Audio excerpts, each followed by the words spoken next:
गोविंद भगवान की जय हो। तो पुरंजन ने कहा इतना बड़ी तुम्हें मकान तो अच्छा लगा, हम जानते तुम्हारे मन की पसंद क्या है कि जब इच्छा तब निकल जाओ, बंद ना हो कोई कहीं से। अब इस मकान में तुम आ गई हो तो मेरा साथ निभा पाओगी? बोले हाँ। नाम क्या? बोले पुरंजनी। बात तो बड़ा बढ़िया। क्या करना? हमें विवाह करना, शादी। विवाह करोगी? हाँ। पुरंजन बोला मेरा नाम पुरंजनी, मेरा नाम पुरंजन, इसका नाम पुरंजनी। विवाह तो मिला मिला रखा, पूरे पूरे गुण बन गए। हाँ। कब विवाह कर लिया? एक शर्त है, मेरी हर बात मानोगे? पुरंजन बोला मानूंगा। पुरंजनी बोली ना मानी तो मकान छोड़कर चली जाऊंगी। पुरंजन का पुरंजनी के साथ विवाह हो गया, जीवात्मा का बुद्धि के साथ विवाह हो गया। 10 नौकर, 5 कर्मेंद्री, 5 ज्ञानेंद्री। रहते रहते पुरंजन पुरंजनी की हर बात मानने लगा। धीरे धीरे पुरंजनी से मन हट गया, बुद्धि से। उसका नौकर था जिसका नाम था मन। बुद्धि का सेवक कौन?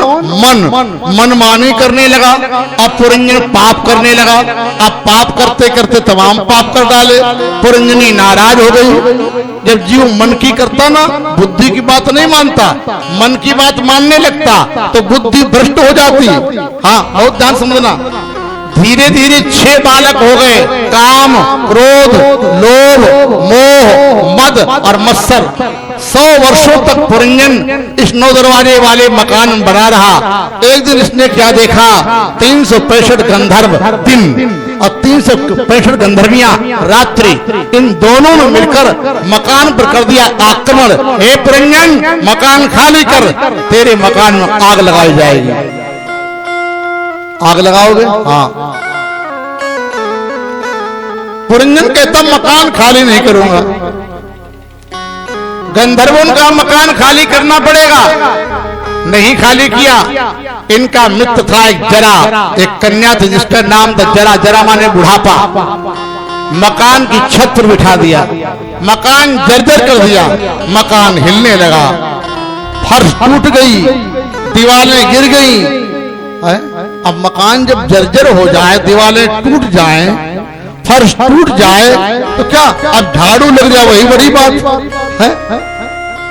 फर्श टूट गई, मकान बेकार हो गया। पुरंजन मकान खाली करो। पुरंजन बोला मकान खाली नहीं करूंगा। ये शरीर चाहे जितना कैसा हो जाए, कैसे कितना बढ़िया शरीर कैसा बन जाता, कैसा हो जाता, लेकिन खाली करने का मन नहीं होता। एक बूढ़ी माता सबने पूछा, 90 वर्ष की, आंखों दिखाई नहीं पड़ा, कानों सुनाई नहीं पड़ा, कमर टेढ़ी हो गई। हमने कहा माता जी मरोगी? और हमारा नातिक भी जरा और देख ले तब मरे। मरना कौन चाहता? मकान खाली करने का मन नहीं बनाया। प्रज्वार इसका भाई था, अंतिम वाला बुखार टेम्परेचर, मकान खाली करा लिया। पुरंजन मारा गया, मकान में आग लगा दी, मकान जलने लगा। पुरंजन ने कहा मकान मेला जल रहा, मैं इसी मकान में रहा, क्या करें? एक गलती हो गई। मकान जब खाली किया तो इसने अपना मन अपने मित्र ईश्वर में नहीं लगाया, अपना मन पुरंजनी में लगाया, उसके सेवक मन में। भगवत गीता में क्या लिखा? अंत काले मामेव स्मरण मुक्त्वा कलेवरम। अंतिम समय शरीर का जब त्याग करे, शरीर छोड़ते समय भगवान का नाम अगर धोखे में निकल जाए तो सयाति परमाम गतिम, वो मुझे ही प्राप्त हो जाता। अभ्यास करोगे तब ऐसा बनेगा। पुरंजन का मन पुरंजनी में लगा रहा। आहा, मित्र को भूल गया। अगले जन्म में एक राजा घर में एक कन्या रूप में इसका जन्म मिला, जहां राजा का नाम था चंडवेग। वहां मल्लध्वज के राजकुमार साथ विवाह हो गया। विवाह हो गया, 10 वर्ष बाद उसके पति की मृत्यु हो गई। मरने लगा पति, मर गया। खड़ाऊ लेकर चिता जलाई, भस्म हो जाऊंगी। ध्यान देना, वही मित्र कौन जिसने 9 दरवाजे वाले मकान भेजा था, उसने आके हाथ पकड़ा। तू किसी की पत्नी नहीं, तेरा कोई पति राजा नहीं, किसी की रानी नहीं, हमें देख, तुझे मैंने 9 दरवाजे वाले मकान भेजा था कि तुम मेरा जैसा बन जा। तू तो पड़ा रहा जाने कहां कहां चक्कर में। पुरंजनी के उसमें बहारा मोह में। हमें देख, हम तुम दोनों एक पिंजरे के पक्षी है। तू अल्पज्ञ है, मैं सर्वज्ञ हूँ। तू खंडित है, मैं अखंड हूँ। हाथ पकड़ा, उद्धार हो गया। एक कथा देवर्षि नारद जी ने राजा प्राचीन वर को सुनाई। तू भी इसी प्रकार भटक रहा, मुक्त हो गया।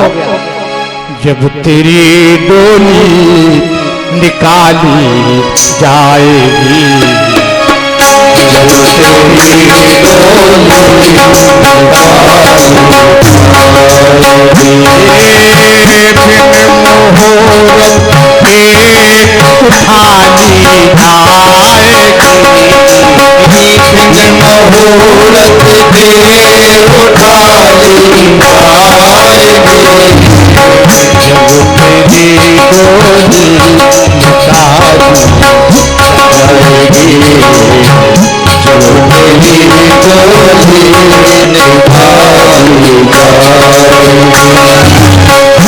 बड़े राजा हैं, जर सिकंदर आयही सब रह गया, जर सिकंदर आयही सब रह गया।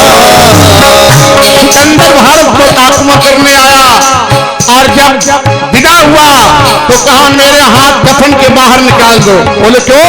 मैं खाली हाथ जा रहा। दुनिया बता दिया, जर सिकंदर का यही सब रह गया, जर सिकंदर का यही सब रह गया।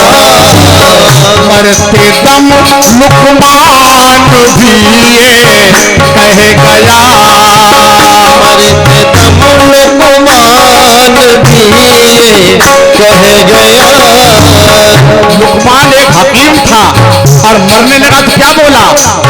मरते दम लुकमान भी ये कह गया। ये घड़ी हर चीज नसाई जाए, घड़ी हर चीज जब तेरी डोली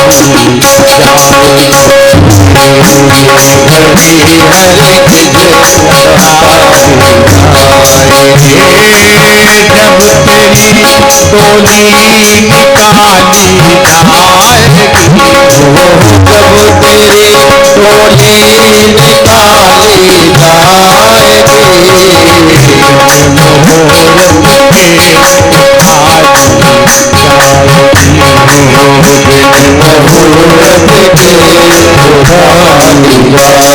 जाएगी, बड़े बड़े डॉक्टर बोले मेरी दवा ले जाओ ठीक हो जाओगे, दवा फेल हो गई।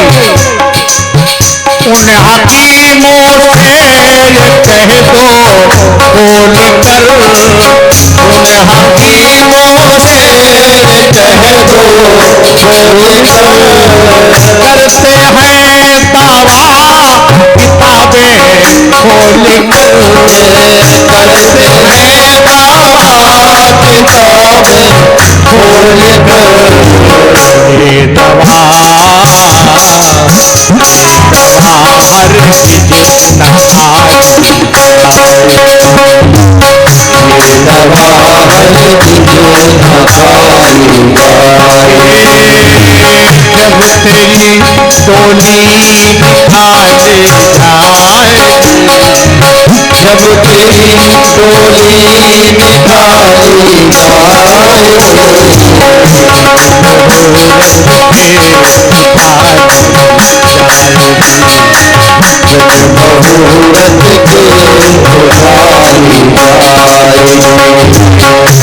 मुसाफिर को पसरता है यहाँ तो फैला रहा, एक दिन जाना पड़ेगा, जाना पड़ेगा।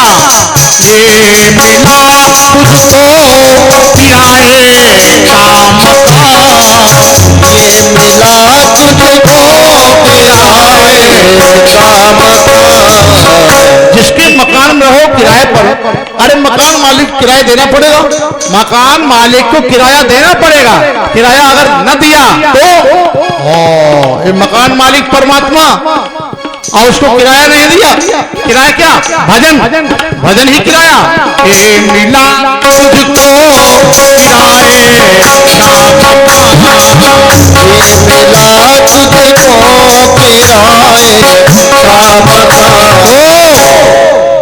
कोठरी खाली करा कोठरी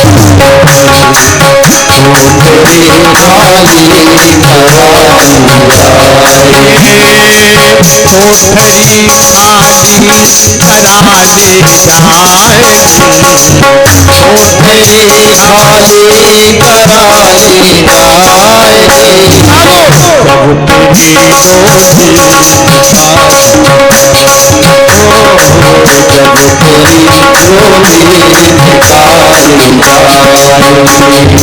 और अगर मकान मालिक किराया पेड़ है, किराया दे दिया तो कोठरी नूतन बना ली जाएगी, कोठरी नूतन बनाई जाएगी, कोठरी फिर से बना ली जाएगी।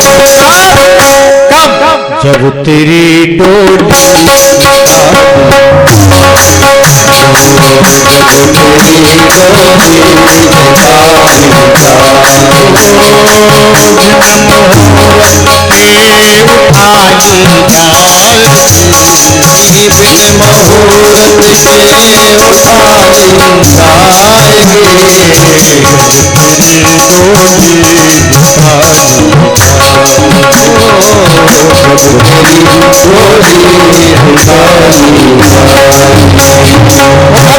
भगवान की राजा प्राचीन बरही को एक कथा सुनाई, परिणोपाख्यान उसको वैराग्य हो गया और अपने पुत्र प्राचेतस को गद्दी दी। प्राचेतस के बाद दक्ष हुए, दूसरे दक्ष थे ये, और इसके बाद इनका प्रियव्रत का वंश समाप्त हो गया। महाराज उत्तानपाद जी का वंश समाप्त हो गया। इनके भाई थे जिनका नाम प्रियव्रत, उन्होंने गद्दी संभाली, इस भारतवर्ष में शासन किया। इनके पहले तो इनको वैराग्य हो गया। देवराज इंद्र ने उर्वशी अप्सरा को भेजा। उर्वशी अप्सरा का सौंदर्य देख करके महाराज प्रियव्रत उनका व्रतभंग हो गया और उन्होंने उर्वशी से विवाह कर लिया।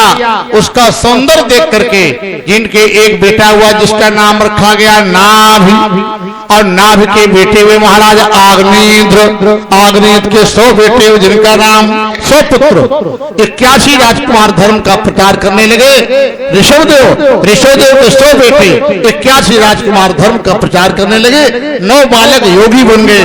जनक के दरबार में कवि हरभाजन, जमील, चामस, कवि, अभिहोत्र ये सब जाके वहां शास्त्रार्थ करने गए। ये 9 योगेश्वर कथा जो जानते हो ना, ये ऋषभदेव के बेटे थे और 100वें पुत्र का नाम था भरत। हमारे यहाँ देखो 3 भरत हुए हैं। एक तो भरत दुष्यंत के बेटे हुए, राजा दुष्यंत के बेटे जिनके नाम पर हमारे देश का नाम पड़ा भारत वर्ष। और दूसरे भरत ऋषभदेव के बेटे भरत जिनके नाम पर हमारे देश का नाम पड़ा भरत खंड। तीसरे भरत और हुए रामभद्र। कौन? विश्व भरने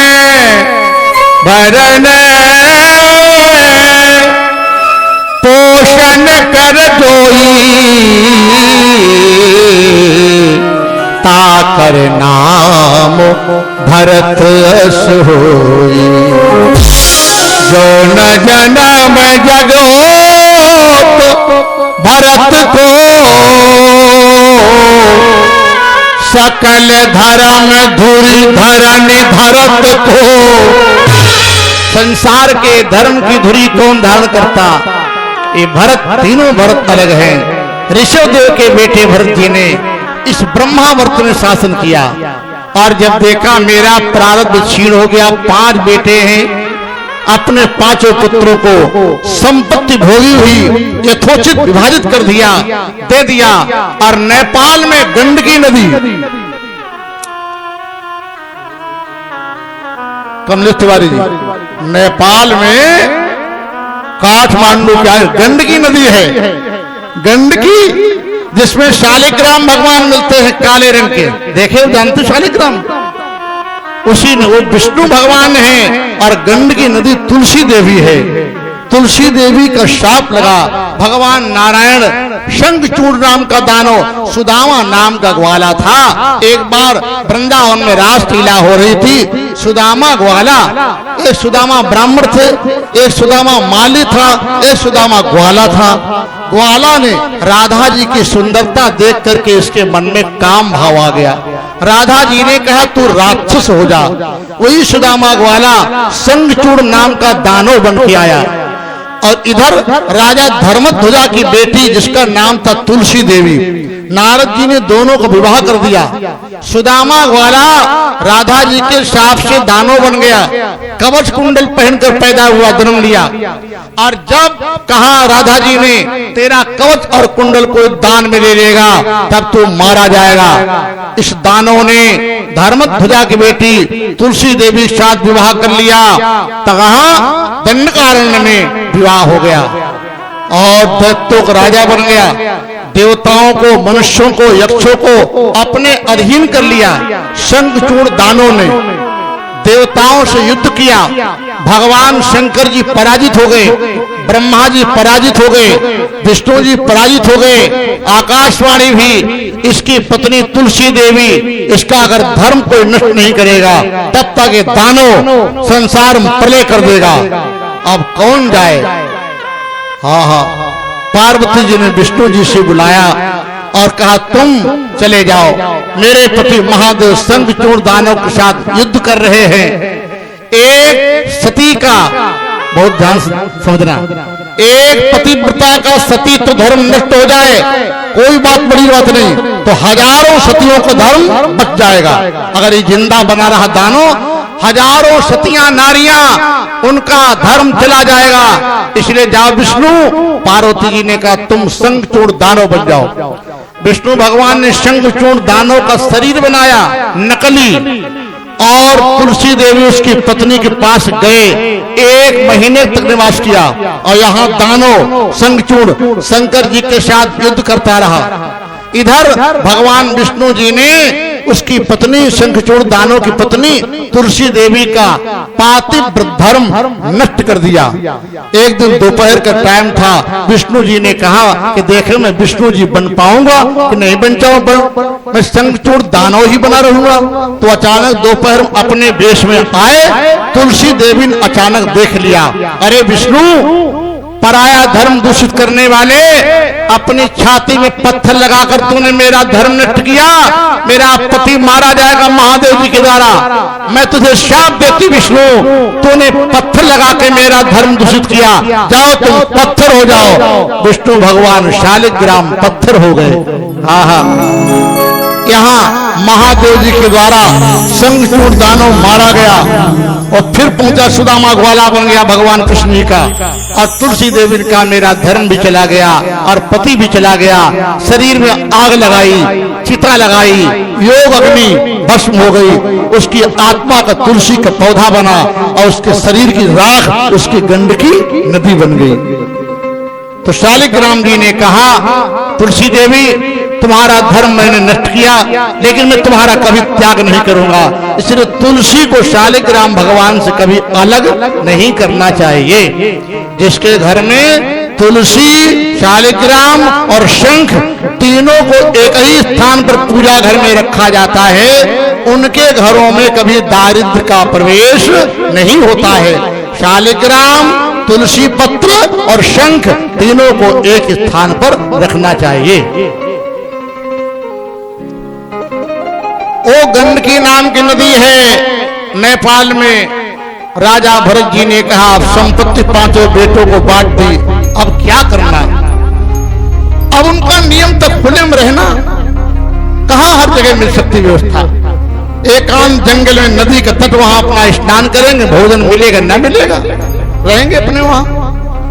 जब धरती पर अपना जमीन में लेटे, गद्दा मिले चाहे ना मिले, पत्ते को ही गद्दे बना लेंगे प्राण को। आज राजर्षि भरत निकल आए गंडकी नदी किनारे, बड़ा स्वच्छंद रूप से यम नियम संयम प्राणायाम प्रत्याहार ध्यान धारा समाधि द्वारा भगवान का भजन करने लगे। भजन करते करते चित्त बिल्कुल निर्विषयी बन गया। एक दिन क्या देखा राजा भरत जी ने, गंडकी नदी में गले तक जल के अंदर खड़े होकर गायत्री मंत्र का जाप कर रहे थे। अचानक एक प्यासी मृगी आई। मृगी हिरनी गर्भवती है, उसके पेट में बच्चा पल रहा है। बेचारी मृगी प्यासी है, नदी के तट पर पानी पीने लगी। सामने देखा, पानी पीकर मृगी तृप्त न हो पाई, एक शेर दहाड़ रहा।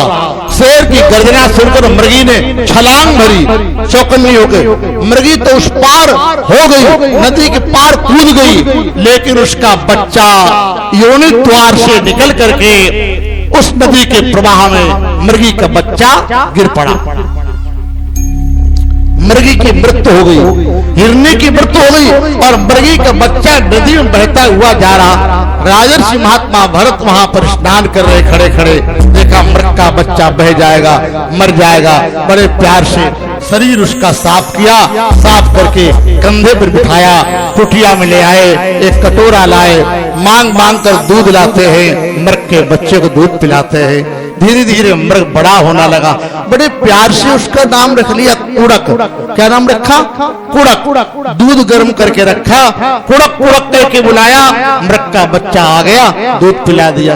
धीरे धीरे मृग चलने लगा, दौड़ने लगा। अब तो उनकी उत्तरोत्तर ममता और आसक्ति मृग के प्रति बढ़ती ही चली गई, आसक्ति कम नहीं हुई। मृग जैसे जैसे बड़ा होने लगा, भरत जी का मोह उतना ज्यादा प्रबल हो गया। सोचा ये मेरा है। यही तो दुख है, दुख हमने अपने अंदर प्रकट किया है, किसी ने हमें दिया नहीं। जिससे जिस वस्तु से हमारा मन का अटैचमेंट ज्यादा है, हमारा मन जहां फंसा है, उसी के द्वारा हमें दुख मिलेगा। समझ गए? सवेरे लोग पेपर पढ़ते, अखबार, पेपर आया, 4-5 कुर्सी दरवाजे डाल ली और कुर्सी डाल ली और 4-5 लोग मोहल्ले के आ गए, 5 कप चाय बन गई, पेपर पढ़ रहे। पेपर में क्या लिखा? उत्तराखंड में बस गिरी, 15 आदमी मरे, 15 घायल। दाल मुठ लो, नमकीन लो, नमकीन, बिस्कुट लो, बिस्कुट लो। बोले नाव पलट गई नदी में, 5 मरे, 5 घायल। मूंग वाली लो, दाल मूंग वाली लो, उठा उठा। रोया कोई? रोया? शीतलपुर का कोई रोया आदमी? तुम रोई कोई? काहे रोई? अपने तो कोई थे नहीं। तब तक पता चला बस पलटी, उसमें एक हमारे ममेरे मामा का लड़का भाई लगते थे, तो रोने लगी। फेंक दिया कप। हमने कहा मीठा वाला बिस्कुट, और फेंको महाराज, मामा के लड़के थे जो, बस पलट गई। दौड़ी, हाँ दौड़ी, टिकट। जहां मेरा, जहां तुमने अपने मन को फंसा रखा, जहां हमारे आपके मन का अटैचमेंट है, वहीं से दुख मिलेगा। और जहां हमारे मन का अटैचमेंट नहीं, वहां से कोई दुख नहीं मिलेगा। और वृंदावन बिहारी लाल की जय हो। राजा भरत जी का मन मृग में फंस गया। मृग मेरा है, अब छोड़कर नहीं जाएगा। कंधे पर बिठाकर चराने जाते हैं। कभी कभी मृग दौड़ते दौड़ते थक जाता है, राजा भरत उसके पैर दबाते हैं। कभी कभी मृग के पैर में कांटा लग जाता, राजा भरत कांटा निकालते हैं। मृग जब इतना बड़ा हो गया, अब नहीं जाएगा, रस्सी ले आए, मृग को बांध दिया कुटिया में, स्नान करने चले गए गंडकी नदी में। अब लगा मेरा मृग तो मेरा है, अब कहां जाएगा। इधर स्नान करने गए राजा भरत महात्मा, और यहाँ मृग ने देखा सड़क से तमाम मृगों का झुंड सड़क से निकल रहा। मृग ने कहा ये तो मेरे परिवार के लोग हैं। मृग ने दांतों से रस्सी को काट डाला और कुटिया छोड़कर भाग गया। देखो ये संसार है, ये तुमने मन फंसा दिया भरत राजा ने, और मृग ने अपना मन नहीं फंसाया, वो भाग गया। राजर्षि महात्मा भरत नदी से स्नान करके वापस आए, देखा मेरा मृग बैठा होगा, उसको घास डाल दी जाए, मृग नहीं मिला। इतना बड़ा महात्मा रोने लगा।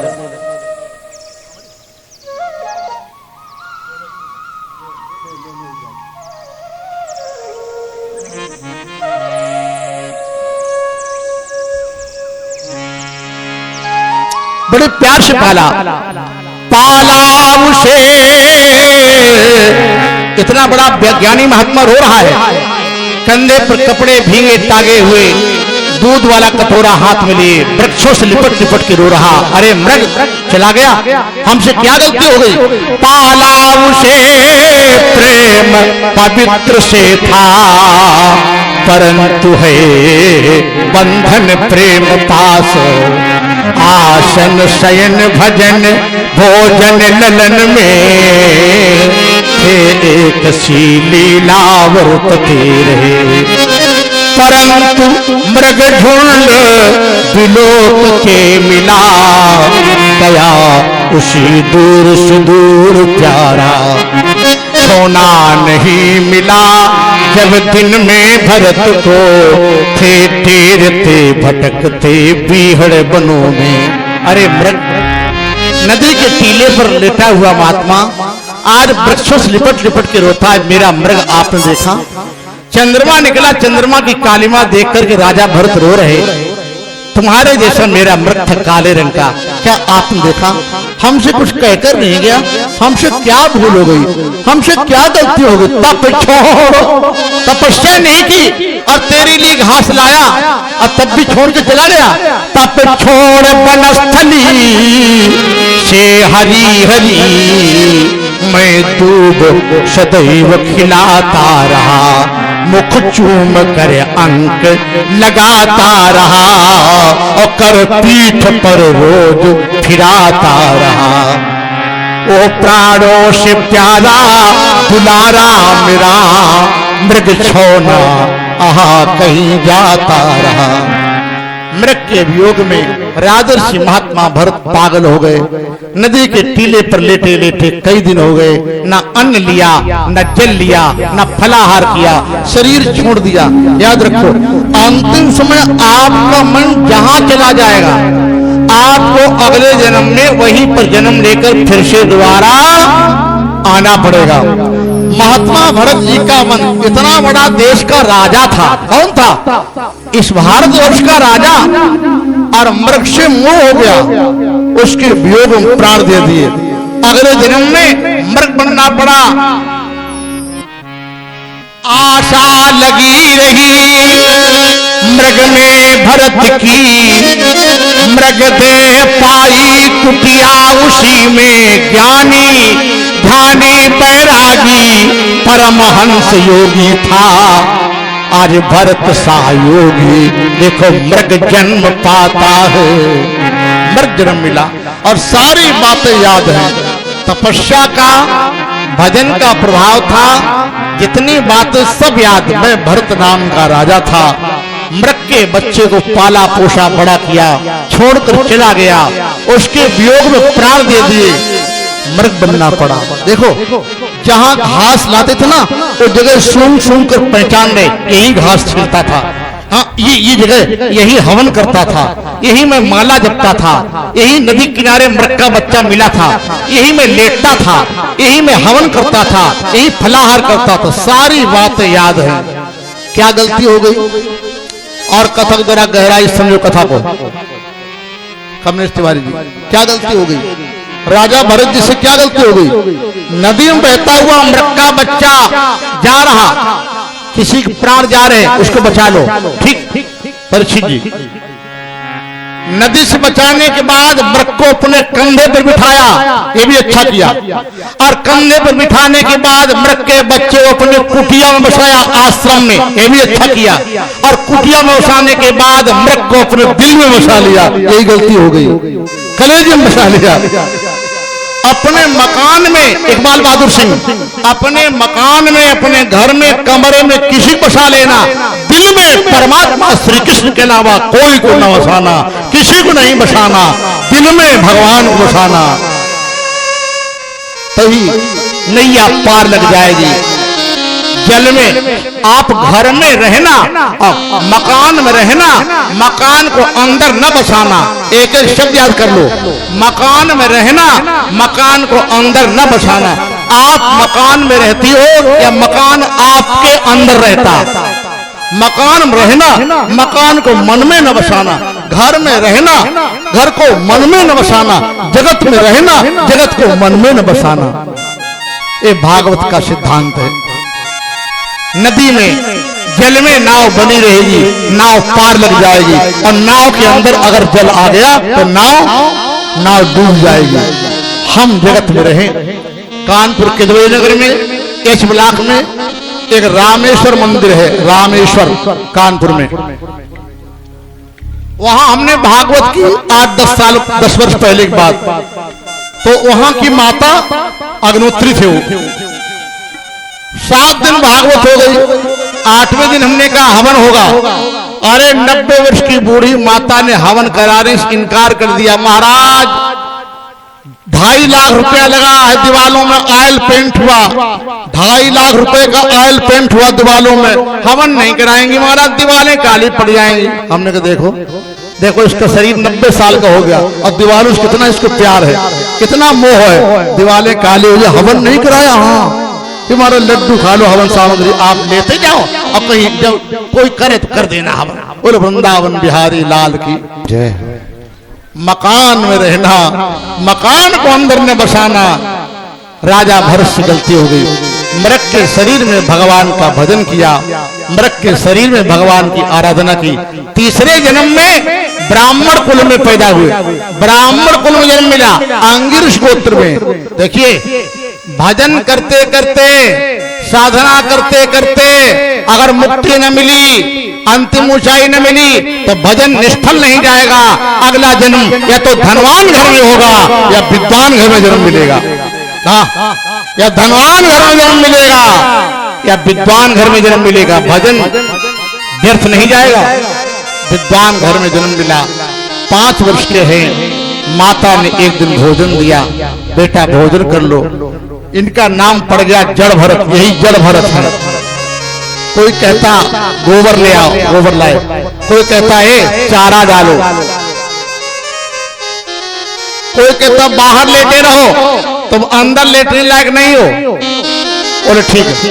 कोई कहता तख्त हमें लाओ, जमीन पर लेटोगे। बोले कोई बात नहीं।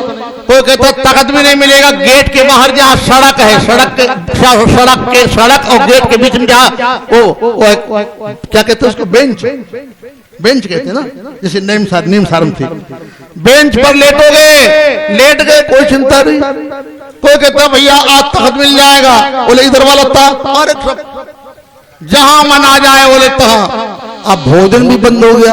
बड़े भाई बोले काम कुछ करता नहीं, इसको भोजन न दिया जाए।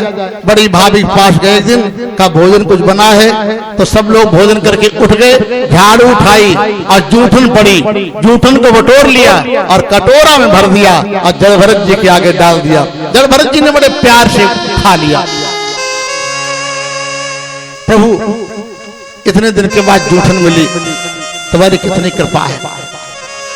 एक दिन बड़े भाई ने कहा खेत में ज्वार बाजरा खड़ी है, नहीं कुछ काम करते, चिड़िया उड़ाया करो। चिड़िया, हाँ। तो चिड़िया उड़ाने का बहाना किया और 4 मिट्टी वाले घड़ा खेतों के चारों तरफ रख दिए मेड़ पर, और खेतों में भर दिया पानी, और दूसरे के खेत चिड़िया उड़ाते हैं, अपने खेत में बिठाते हैं।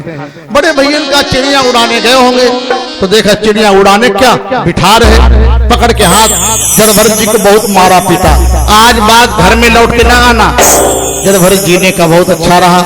अभी तक भजन में घर बंधन था, आज बंधन समाप्त हो गया, बहुत अच्छा रहा। चुपचाप लेटे हैं, भजन साधना करते करते, भजन करते करते आज वो इतने बड़े ब्रह्म ज्ञानी हो गए, इनके शरीर में सुगंध आने लगी, माथे पर मैल जम गया, इनके मलमूत्र में सुगंध आने लगी। योगी की पहचान है, योगी के मलमूत्र में दुर्गंध नहीं आती, सुगंध आती है। योगी के पसीने में सुगंध आती है। जड़ भरत का जीवन भगवत परायण हो गया, ब्रह्म चिंतन करते करते परमहंस हो गए। ज्यादा क्या बताएं, इतने बड़े परमहंस। एक बार 4-5 डकैत आए भद्रकाली मंदिर में, मनौती मानी होगी, कोई संतान नहीं थी, तो कहा हे भद्रकाली मैया कोई बेटा बेटी हो जाए तो पुरुष की बलि चढ़ा दूंगा, बलि चढ़ाऊंगा। डकैत के बेटा हो गया, जंगल में आया, ले आओ कोई पकड़ के आदमी जिसका कोई आगे पीछे न हो, उसकी बलि चढ़ा दी जाए। पकड़ के ले आए, नहलाया, माला पहनाई, चंदन लगाया और कहा भगवती प्रणाम करो। जैसे गर्दन झुकाई तो उठाई तलवार, गर्दन पर रखी बल चढ़ाने के लिए, मूर्ति को तोड़ करके भद्रकाली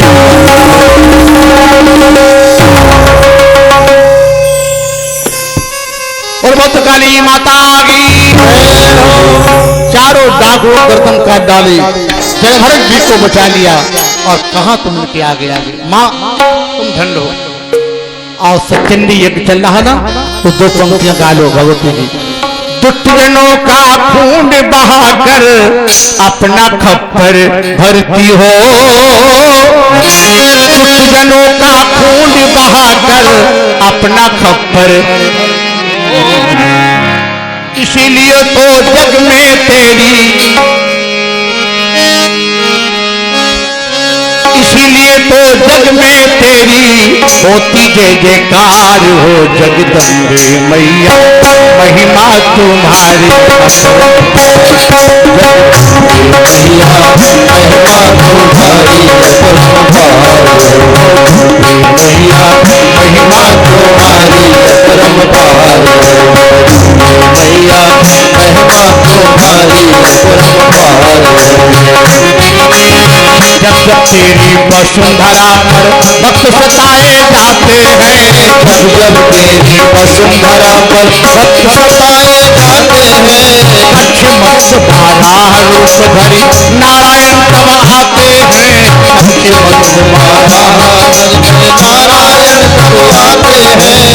बिना शक्ति के शक्तिवान की, बिना शक्ति के शक्तिवान की शक्ति सब बेकार है। महिमा तुम्हारी परम्पार मैया, महिमा तुम्हारी परम्पार। दुष्टजनों का खून बहाकर हो, दुष्टजनों का खून बहाकर अपना कफर भरती हो, इसीलिए तो जग में तेरी होगी जय जयकार मैया, महिमा तुम्हारी परम्पार मैया, महिमा तुम्हारी परम्पार।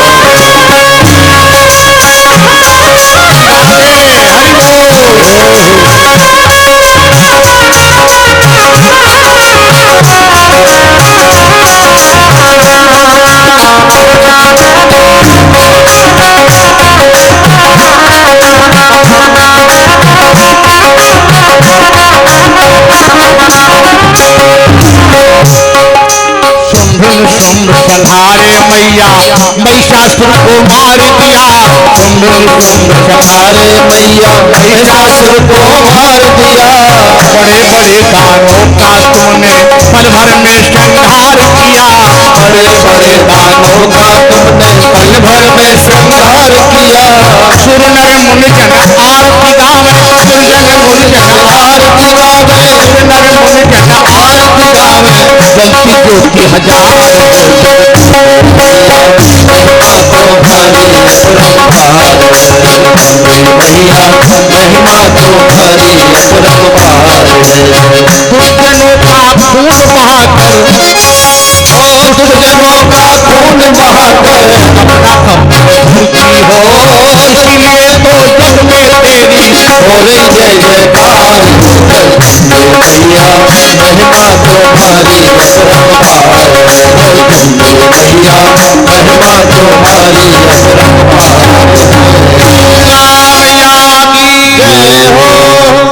चुपचाप बैठे हैं मंदिर के बाहर सिंधु देश का सम्राट राजा रहुगढ़, सिंधु देश का सम्राट राजा रहुगढ़, जो पिछले जन्म में मृग था। परीक्षित जी कथा जरा ध्यान से समझना। सिंधु देश का सम्राट राजा रहुगढ़, जो पिछले जन्म में मृग था, जिस बच्चे को पाला था, वो मरने के बाद राजा बना।